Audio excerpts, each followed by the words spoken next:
judges, timekeeper, my opponent. Ladies and gentlemen, good afternoon. Firstly, I'd like to thank you for your attention today. My name is Sonia Putri from State and High School Plus number 2 BANYUASIN 3. I'm as the first speaker of negative team. I absolutely disagree with this motion. Our motion today is this House prefers the strategy of pushing for institutional reform to address police abuse and misconduct rather than defunding the police. Ladies and gentlemen, defund the police is a slogan that supports divesting funds from police department and reallocating them to non-policing forms of public safety and community supports, such as social service, youth service, housing, education, healthcare, and other community resources. The activists that support the defunding of police departments argue that investing in community programs could provide a better crime deterrent for communities, such as the fund would go toward addressing social issues like poverty, homelessness, and mental disorder. Okay, I will tell you my argument.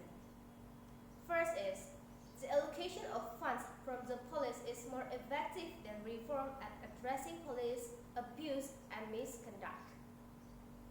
Before I explain that, I will describe the duties of the police. The main duties of the police, Article number 13, the main duties of the Republic Indonesia National Police in Law number 2 of 2002 are as follows. First, maintain public security and order. Second, enforce the law. Third, providing protection and service to the community.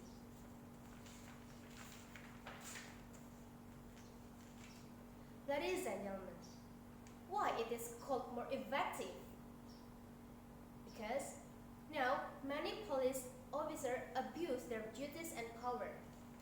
For example, according to Tirto.id, their duties, the news of the arrest operation quickly spread off the ears of journalists at the National Police Headquarters.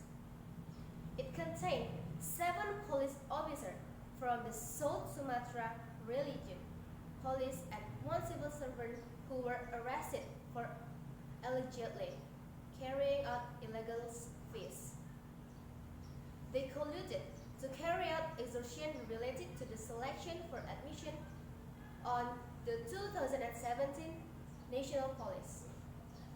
Unmitigated, the police headquarters program officer who made the arrest confiscated 4.7 billion rupiahs of the Bayangkara Corps is not the first time that he has imposed illegal levies on police recruits, but since 2015. From this case, we can see that anyone can commit a crime, including a police.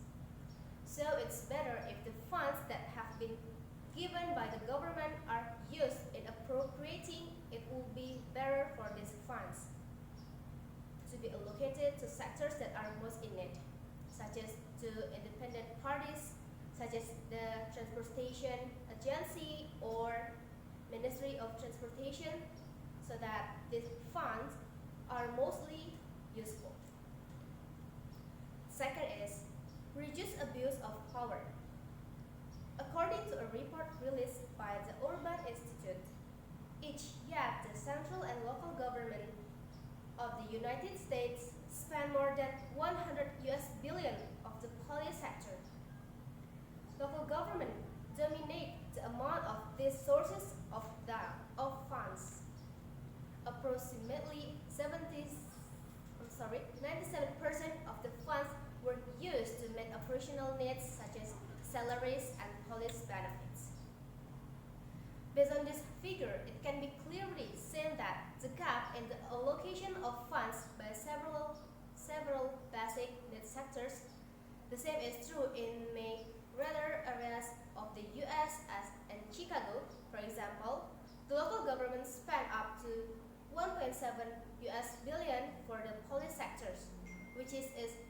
equivalent of funds allocated to the transportation, public, library, and health service sectors combined into one. So, in conclusion, the allocation of police fund is the most appropriate way that we need right now for the sake of our